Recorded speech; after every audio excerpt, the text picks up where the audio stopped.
Hollywood Cinema Screen presenting 28 Days Later।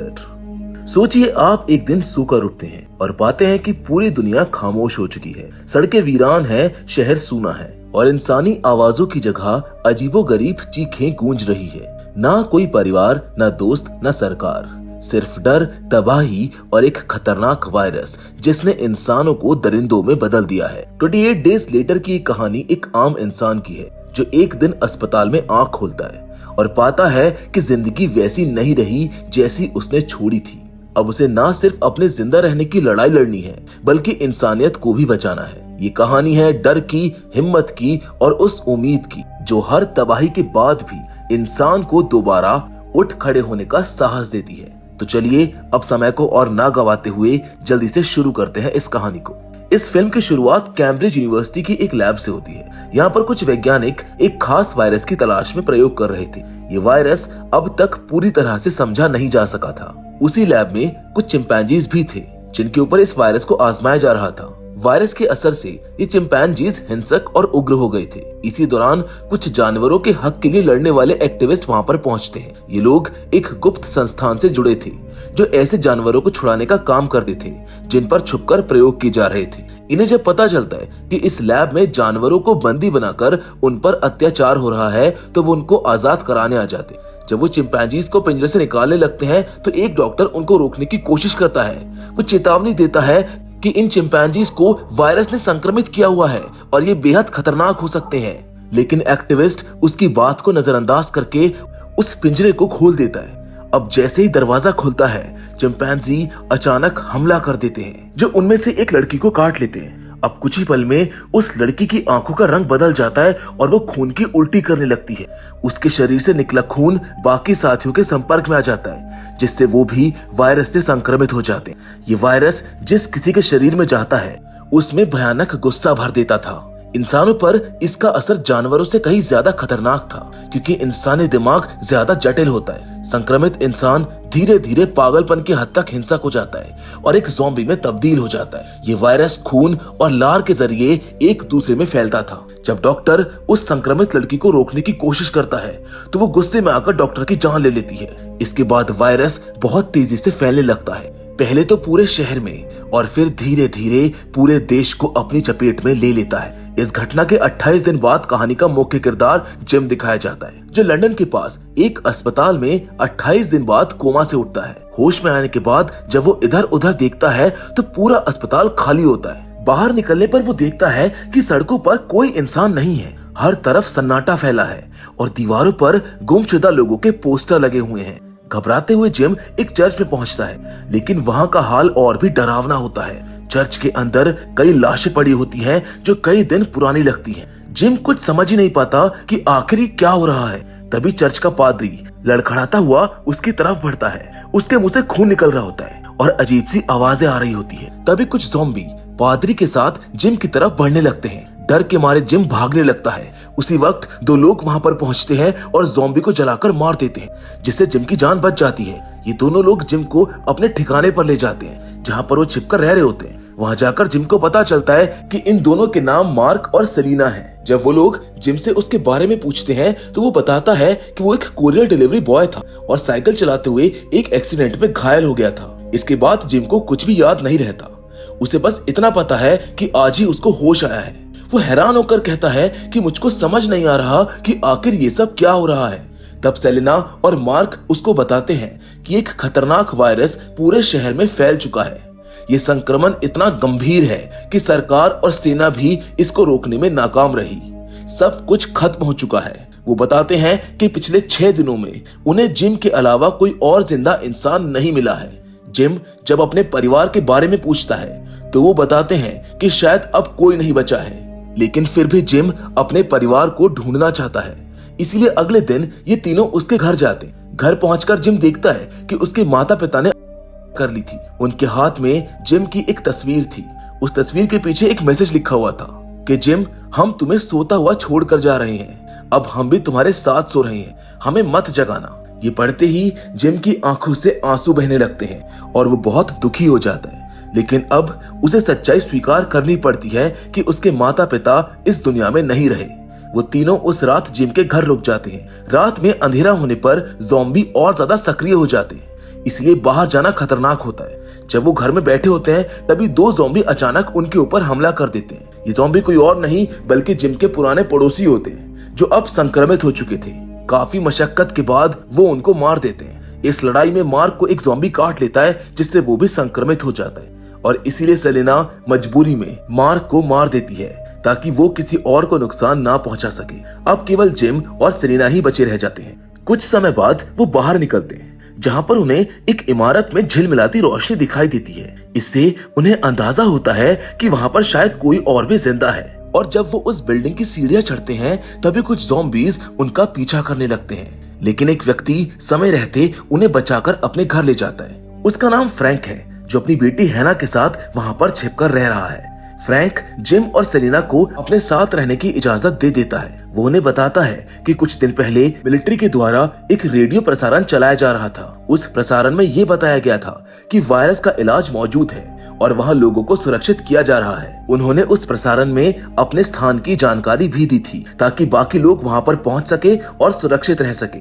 लेकिन Selena को इस रेडियो संदेश पर भरोसा नहीं होता है। वो सवाल करती है कि अगर ये सच है तो वो हमको बचाने की कोशिश क्यों नहीं कर रहे हैं। उसे शक होता है कि ये मैसेज पहले से रिकॉर्ड किया गया हो सकता है, हालांकि उनके पास कोई दूसरा रास्ता नहीं होता है। इसीलिए उन्होंने इस मैसेज पर भरोसा करके आगे बढ़ने का फैसला कर लिया है। इसके बाद वो उस जगह की ओर निकल जाते हैं जिसका जिक्र रेडियो पर किया गया था। रास्ते में उन्हें एक सुरंग दिखाई देती है जिस पर जिम कहता है कि उस सुरंग से होकर जाना सुरक्षित नहीं है, लेकिन फ्रैंक कहता है कि ये रास्ता उन्हें जल्दी गंतव्य तक पहुंचा सकता है। उस सुरंग के अंदर पहले से ही काफी अबैंडन गाड़ियां पड़ी होती हैं। अब फ्रैंक तेजी से गाड़ी चलाता है, लेकिन तभी उनकी गाड़ी का पंचर हो जाता है। फ्रैंक नीचे उतरकर गाड़ी का टायर चेंज करता है, पर तभी वो देखता है कि उनकी तरफ काफी सारे ज़ॉम्बीज बढ़ रहे हैं। घबराकर वो जल्दी से टायर बदलते हैं और ज़ॉम्बी के पास आने से पहले वहां से निकल जाते हैं। अब लगभग 2-3 दिन की यात्रा करने के बाद वो उस जगह पर पहुंचते हैं जहां से ये मैसेज आया था, लेकिन वहां पहुंचकर वो देखते हैं कि वहां पर कोई भी मौजूद नहीं है। ये देखकर सेलेना निराश हो जाती है और लौटने का सुझाव देती है। अब जैसे ही वो वापस जाने का सोच रहे होते हैं, फ्रैंक एक मृत शरीर को खाते हुए कौवे को देखता है। अचानक ही उस लाश से एक खून की बूंद फ्रैंक की आंख में गिर जाती है और वो भी संक्रमित हो जाता है। जब उसकी बेटी हैना उसके पास आने की कोशिश करती है तो फ्रैंक उसे पीछे धकेल देता है। स्थिति को बिगड़ता देख जिम फ्रैंक को मारने वाला होता है कि तभी एक सैनिक आकर फ्रैंक को गोली मार देता है, जिसके बाद सैनिक जिम, सेलेना और हैना को अपनी गाड़ी में बैठाकर अपने सैन्य ठिकाने की ओर ले जाता है। वहां पर उनकी मुलाकात मेजर हेनरी से होती है जो उन्हें भरोसा दिलाता है कि अब वो सुरक्षित हैं। वो बताता है कि उन्होंने यहाँ पर सुरक्षा के लिए घेरा बनाया हुआ है जिससे कोई भी ज़ॉम्बी अंदर नहीं आ सकता। अगर कोई ज़ॉम्बी अंदर घुसने की कोशिश करता है तो सायरन बजेगा और वो तुरंत उसको मार देंगे।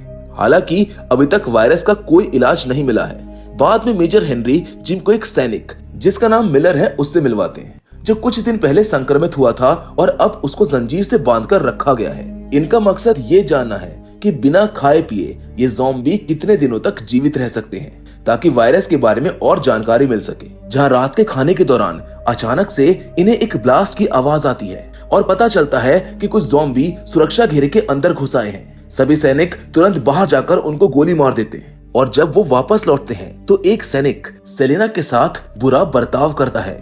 ये देखकर जिम गुस्से में उसको मारने के लिए आगे बढ़ता है, लेकिन मेजर हेनरी उसको रोक देता है, जिसके बाद वो उसको बाहर भेज देता है। इसी दौरान ये सच्चाई सामने आती है कि रेडियो पर जो मैसेज प्रसारित किया गया था वो झूठा था। उस मैसेज का असली मकसद ये था कि लोग यहाँ पर शरण लेने आए और वो औरतों का शोषण कर सके। ये सच्चाई जानकर जिम, सेलेना और हैना वहां से भागने की कोशिश करते हैं, लेकिन मेजर हेनरी अपने सैनिकों को बुलाकर उनका रास्ता रोक लेता है। अब भागने के दौरान जिम बेहोश हो जाता है। हालांकि सेना में एक ईमानदार सैनिक भी होता है जो उनकी मदद करना चाहता है। वो उनको वहां से बचाने की कोशिश करता है, लेकिन बाकी सैनिक जिम और दोनों लड़कियों को पकड़कर कमरे के अंदर बंद कर देते हैं। यहाँ पर फेरेल जिम को बताता है कि मेजर हेनरी अब पागलपन की हद तक पहुंच चुका है। वो कहता है कि ये वायरस 100 मील दूर तक नहीं फैल सकता क्योंकि ये ना तो पानी पार कर सकता है और ना ही पहाड़। लेकिन मेजर और उसके लोग ये बात समझने को तैयार नहीं है कि उनका एक ही मकसद है, इस जगह पर अपनी एक नई दुनिया बसाना। इसके बाद सेना के कुछ अधिकारी जिम और फेरल को जंगल में लेकर जाकर मारने की योजना बनाते हैं। फेरल को वो गोली मार देते हैं, लेकिन जिम किसी तरह उनसे भाग निकलता है। वो अपनी जान को बचा लेता है। जहां भागते हुए जिम घायल होकर गिर जाता है। तभी वो आसमान में एक उड़ता हुआ जेट देखता है। उसे फेरल की बात याद आती है कि बाहर की दुनिया में अभी भी कुछ लोग हैं जो संक्रमित नहीं हैं। दूसरी ओर सेलेना और हेना को सैनिकों ने पकड़ रखा होता है। अब जिम उन्हें बचाने का प्लान बनाता है। वो कैंप के पास लगे सायरन को चालू कर देता है, जिससे हड़कंप मच जाता है। सायरन सुनकर मेजर हेनरी और बाकी सैनिक ज़ॉम्बी समझकर उस दिशा में भागने लगते हैं और इसी चीज का फायदा उठाकर जिम एक एक करके सैनिकों को मार देता है। यहाँ पर अब मेजर हेनरी जान बचाकर कैंप की ओर भागता है और जिम भी उसका पीछा करते हुए कैंप तक पहुंच जाता है। वहां पर वो उसी संक्रमित सैनिक मेलर को आजाद कर देता है, जिसे पहले जंजीर में बांध कर रखा गया था। मेलर आजाद होते ही दूसरों को संक्रमित करना शुरू कर देता है। अब सभी अपनी जान बचाने के लिए इधर उधर भागने लगते हैं और इसी भगदड़ में सेलेना और हेना भी वहां से अलग हो जाती है। तभी एक सैनिक उन्हें पकड़कर गाड़ी में बैठा लेता है, लेकिन तभी जिम वहां पर आकर उस सैनिक को मार देता है और दोनों को बचा लेता है। सेलेना को कुछ देर के लिए शक होता है कि कहीं जिम खुद भी ज़ॉम्बी तो नहीं बन चुका है, लेकिन जल्द ही उसको समझ आ जाता है कि वो अभी भी इंसान है। इसके बाद जिम और सेलेना एक दूसरे के करीब आने लगते हैं। तभी हेना वहां पर पहुंचती है और जिम के सर पर हमला कर देती है, क्योंकि उसको लगता है कि जिम उनके ऊपर हमला करने वाला है। हालांकि जल्दी उसको भी सच्चाई समझ में आ जाती है। इसके बाद तीनों लोग एक गाड़ी में बैठकर वहां से निकल जाते हैं, लेकिन जैसे ही वो गाड़ी का दरवाजा खोलते हैं उन्हें पता चलता है कि मेजर हेनरी पहले से ही उस गाड़ी में मौजूद है। वो जिम को देखते ही गुस्से में गोली चलाना शुरू कर देता है। वो कहता है कि तूने मेरे सारे सैनिकों को मार डाला, पर फिर भी कैसे ना कैसे करके जिम बच जाता है। हेना समझदारी दिखाते हुए गाड़ी को पीछे मोड़ देती है, जिससे गोली उसको लगती नहीं है। तभी पीछे से मेलर वहां पर पहुंचता है, जो कार की पिछली खिड़की को तोड़ देता है। वो मेजर हेनरी को बाहर खींच लेता है, जिससे मेजर हेनरी भी मारा जाता है। इस तरह ये तीनों जिम, सेलेना और हेना आखिरकार उस नरक से भागने में सफल हो जाते हैं। जहां आगे हम देखते हैं कि जिम को गोली लगने के बाद सेलेना उसको एक इंजेक्शन देती है, जिससे उसकी जान बचाई जा सकती है। कुछ समय बाद जब जिम को होश आता है तो वो खुद को एक छोटे से घर में पाता है। उसके साथ सेलेना और हेना भी वहां पर मौजूद होती है और तभी बाहर से उन्हें एक एरोप्लेन की आवाज सुनाई देती है। वो तीनों तेजी से बाहर की ओर दौड़ते हैं। वो खुशी में झूमते हुए एक सफेद कपड़ा फैलाकर आसमान की ओर इशारा करते हैं ताकि जहाज वाले उनको देख सके। उनके चेहरों पर राहत और उम्मीद की चमक होती है। आखिरकार अब वो इस भयानक आपदा से बाहर निकलने वाले हैं। उन्हें अब भरोसा हो चला है कि कोई तो है इस दुनिया में जो अभी भी जिंदा है और मदद कर सकता है। जिस उम्मीद और राहत के साथ ये कहानी यहीं पर खत्म हो जाती है। तो दोस्तों, मैं उम्मीद करता हूँ कि ये कहानी आपको पसंद आई होगी, जहाँ एक वायरस ने इंसानों को इंसान नहीं छोड़ा, रिश्ते खत्म हो गए, शहर उजड़ गए और जिंदगी एक डरावने सपने में बदल गई। इस भयानक तबाही में जहाँ हर कोई एक दूसरे को दुश्मन बना चुका था, वहाँ कुछ लोग ऐसे भी थे जो अब इंसानियत की लौ को जिंदा रखे हुए थे। जिम, सेलेना और हेना, ये तीनों उन लाखों बचे हुए लोगों में से कुछ एक थे जो ना सिर्फ जिंदा थे बल्कि उम्मीद और भरोसे के सहारे आगे बढ़ रहे थे। हर मुश्किल का सामना किया, अपनों को खोया, डर को झेला, लेकिन इन लोगों ने हार नहीं मानी। और जब सब कुछ खत्म होता नजर आ रहा था, तब एक छोटी सी उम्मीद की किरण ने उन्हें फिर से जीने की वजह दे दी। आखिर में वो सफेद कपड़ा सिर्फ एक संकेत नहीं था, वो इंसानियत की आखिरी पुकार थी जो शायद सुन ली गई होगी। 28 डेज लेटर हमें सिखाती है कि चाहे हालात कितने भी बुरे क्यों ना हो जाए, अगर हिम्मत, साथ और थोड़ी सी उम्मीद बाकी हो तो अंधेरे में भी रोशनी की राह निकल ही आती है। क्योंकि तबाही के बाद भी जिंदगी दोबारा शुरू हो सकती है। लेकिन ये कहानी अभी खत्म नहीं हुई है, क्योंकि जो बचे हैं उनकी अगली लड़ाई और भी खतरनाक होने वाली है। और जल्द ही मैं लेकर आ रहा हूँ इस कहानी का अगला हिस्सा, जिसका नाम है 28 वीक्स लेटर, जहां वायरस लौटता है और इस बार और भी ज्यादा डिस्ट्रक्शन फैलाता है। लेकिन उससे पहले अगर आपको ये वीडियो पसंद आई हो तो इसको लाइक और शेयर जरूर करें और हमें कमेंट में बताएं कि आपको जिम, सेलेना और हेना की जर्नी कैसी लगी। आपके एक एक रिएक्शन से ही हमारा मोटिवेशन बढ़ता है, ताकि हम ऐसी और कहानियां आपके लिए लगातार लाते रहें। So with all that said, मिलेंगे आपसे अगली वीडियो में, पर तब तक के लिए स्टे सेफ और याद रखिए, इंसानियत सबसे बड़ी ताकत होती है। धन्यवाद।